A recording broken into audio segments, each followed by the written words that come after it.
A lot of people want Saban to buy back Power Rangers from Hasbro because they're not happy on the way that it's been handled by Hasbro. And multiple times you see on Twitter, it's like, oh, Saban, I want it back. Or Facebook, I need Saban to buy this back because he knows exactly how to work the brand. And again, we've seen the mistakes that happened when he had it or when he bought it back. So when Saban bought back Power Rangers from Disney, I feel that literally it wasn't progressing whatsoever. And I feel like that was a big thing that the show needed. We had progression from Disney. The show was going in a really good way, and then it kind of just stopped. It hit this plateau where it just stopped and it wasn't that engaging.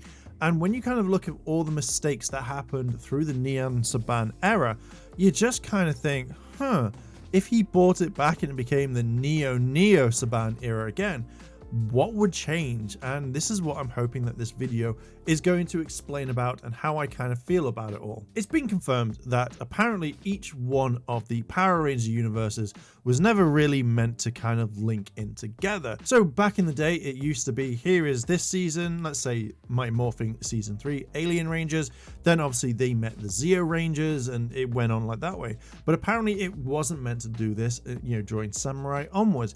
And you can kind of tell, like, I know they did Clash of the Red Ranger, which was okay to be fair, but majority of the time after that, each Power Rangers was meant to be self-contained, which I generally thought was a huge mistake, pretty much like most of the Neon Saban era. Doing that literally made it feel like it was one of the worst things that they could have done. I feel like in general, if you wanted to promote things, make things a lot better, then mix them up and have the Rangers come in at times. It just felt like it needed to be done. But again, all of this was badly designed and badly done by people who worked on this show itself. I generally think that if you're going to have a show that links in with other ones, brings people in, it generally makes things a lot more fun and interactive because you want to know more. Like, even though that Power Rangers Super Mega Force wasn't the best, when you saw other Rangers come back, I guarantee people went, oh my god, this is amazing. Although it didn't follow the Go Kaija element, it did kind of show some things. And again, everybody probably really liked cameos from other Rangers coming back in Super Mega Force. But apart from that, it was all meant to be on its own, which I feel like it's a bad thing. When you look at Beast Morphers to Cosmic Fury, everything was linked in. We had callbacks to other seasons. There were people that we hadn't seen for a while. And again, we got one of the best endings where it finished off RPM, which again, perfect. Actually, generally really liked it.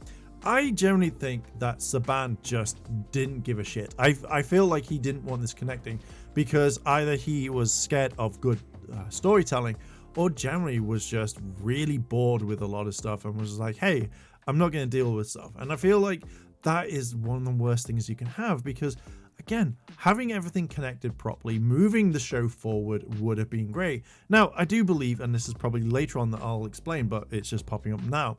I feel like if SPD was coming up, and obviously it's coming up next year, if we were still getting Power Rangers, he would not even mention SPD, and that's when fans would have been like, what the hell? Why aren't you talking about this? Why aren't you showing where this is? I feel like there would have been nothing, and that, I think, would have been the worst decision that Saban could make, even though he made plenty along the way with Power Rangers. All of this enriches the lore of the show. It adds more things into it. It adds more flavor to kind of make people go, do you know what? I like this. Like, what's happening next?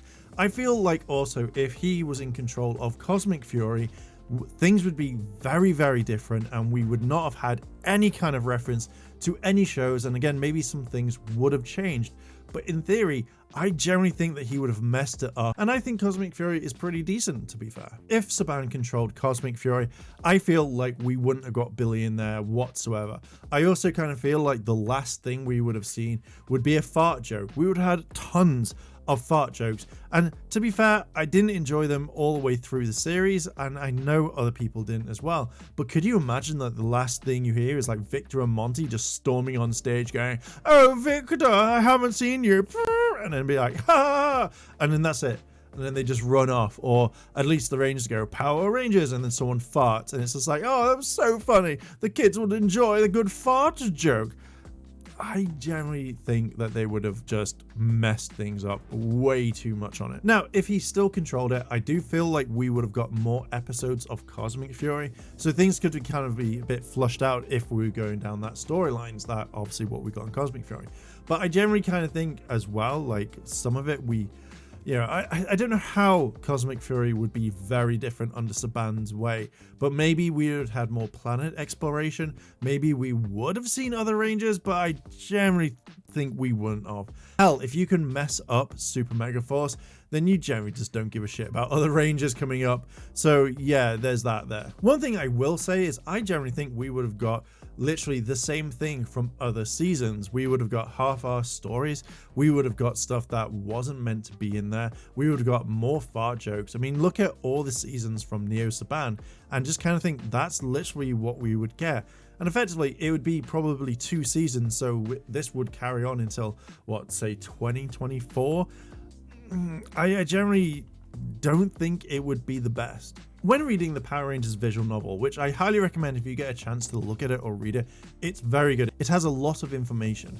But it said this: one of Saban brand's most notable changes to the required franchise was a new model where 2 shorter seasons would be produced back to back, using footage from the same Sentai season and broadcasting over the course of 2 years. Samurai aired 23 episodes between February and December 2011. Then Super Samurai continued the storyline with 22 episodes in 2012. Although this change wouldn't necessarily apply to every new season, it was a bold step forward for the series. One reason behind the change was that Nickelodeon tends to order shows in batches of 20, says Brian. But another part of the rationale is that fans became invested in the characters and then they were ripped away after a year. We wanted fans to fall in love with the characters in the first year and then be able to enjoy them for a second.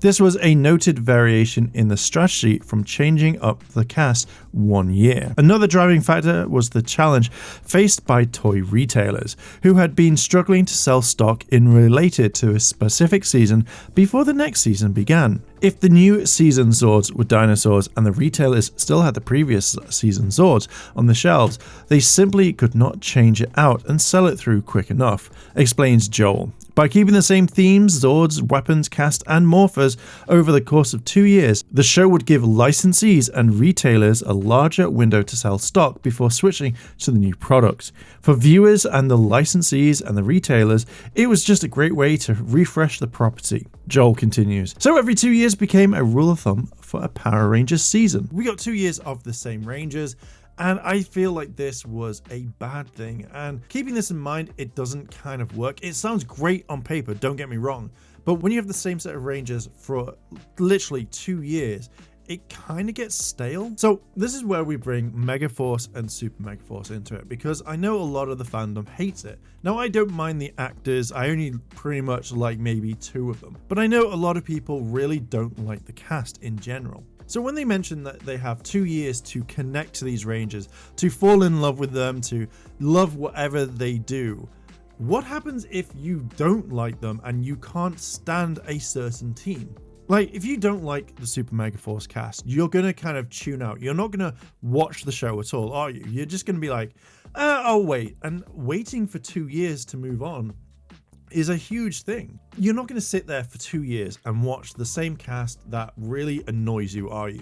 Like, I couldn't watch Operation Overdrive and then say have that for 2 years. I couldn't watch, say, Samurai, even though that was 2 years. I kind of skipped into it, even though I didn't review it. But now when I do enjoy watching the series or reviewing it, you know, it's that thing I have to there. But if I hate the cast, I have to spend 2 years talking about it, or just go, I'm not going to talk about this and talk about other things. I feel like that sort of mentality probably wasn't the best whatsoever. Now, it also brings this same Sentai, or, you know, obviously apart from Super Megaforce and Megaforce, but effectively you're using the same Sentai. Maybe they didn't like Shinkenger or any of the other ones, so again, that kind of plays onto the fact that you have 2 years. I would rather they have done more episodes and had the entire year going, because that way you can get it out of the way and be like, okay, fine, I'll move on. I'll watch Sentai, I'll do something else. something that isn't the same thing. But again, 2 years is a very long time. You also have some problems with Bandai, which I'm going to make another video on at some point, because I feel like something that was said in this book as well when it came to the toy line, it messes a lot of things up in a way. And when you think about it to some degree, it's something you really don't want. But yeah, the toys over here while Samurai ran and stuff was the worst. It was the worst. Now, I generally think that if Saban had this brand again, I think he would ruin it. I feel like Power Rangers would die straight away. I feel like you could have some people enjoy a little bit of it, but I feel like it would go back to the silliness, the fart jokes, the kiddish attitude that the show has tried to move away from. And it has. Beast Morphers, Cosmic Fury, Dino Fury, they all moved away from this silliness most of the time, and that worked well. Saban would just go back to, well, we've got to make it for this generation, and it doesn't work. But then again, like, kids and all that don't really want the same thing all the time. Either you turn it around and go, hey, we're going to make this like Spider-Man and His Amazing Friends, the kind of animated one that's going on at the moment, or you make it for the target audience that you want, or you make it more mature depending on which you would go for. Now, I'm saying this out, that's off script. I generally think that we would have something a lot more different when it came to the reboot, whenever that drops, if it's going to be good or not.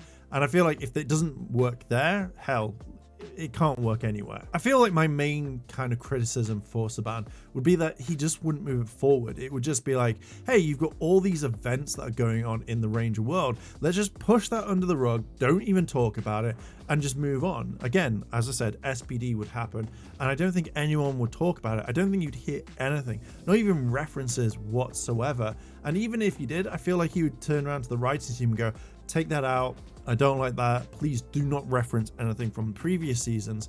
And the writers are going to listen to him if he controls it. They're not going to be like, no, Haim, we're not going to do this whatsoever. We're going to put in this.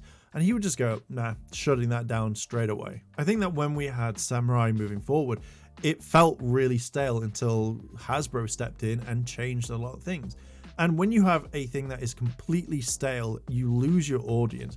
You know, people are going to be like, oh, Power Rangers on, oh, I can't be bothered with that. And then you just go, oh, fuck this shit, I'm not going to watch. And there's therefore ratings drop and people just don't care anymore. And then the show goes, well, it's not pulling in the numbers like it used to. Let's just kind of cancel it. I mean, look at how many editing mistakes you had all the way through, say, Samurai, Megaforce, Super Megaforce. I've never really seen any in Dino Charge because I've never really paid attention to. It was an okay season, it just wasn't my favorite.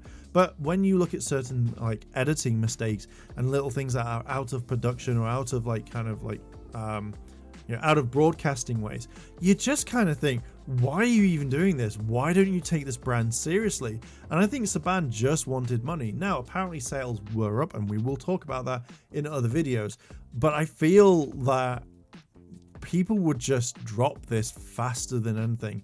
If they don't enjoy it, they're not going to support it, and your sales go down, your viewership goes down, and I think that's the worst thing. Anyway, I kind of really wanted to talk about this briefly. I feel like Saban would never have moved this on. I feel like he would have kept it the same way, and when it push comes to shove, you'd be like, why isn't everything working properly? Why am I getting the money that I deserve? Why is everything down? He'd go, I'm selling this. He sold it twice. That says a lot about him. Anyway, I'm going to leave it there. What are your thoughts? Let me know down below in the comments. If you want to help and support the channel, hit like, favorite, comment, and subscribe. Check out the Patreon as well as the channel membership. Thank you very much once again, and I will catch you in the next video. I want to say a big thank you to all my Patreon supporters, and I wanted to shout out Kimono Cat, Kira Stanada, Micah Baldwin. Your help goes a long way to help support the channel, and if you want to help support the channel, the links to my Patreon and channel memberships are listed below in the description. あらあら、チャンネルをサポートしてくれてありがとうございます。チャンネル登録、高評価お願いします。以下のリンクから商品を入手することができます。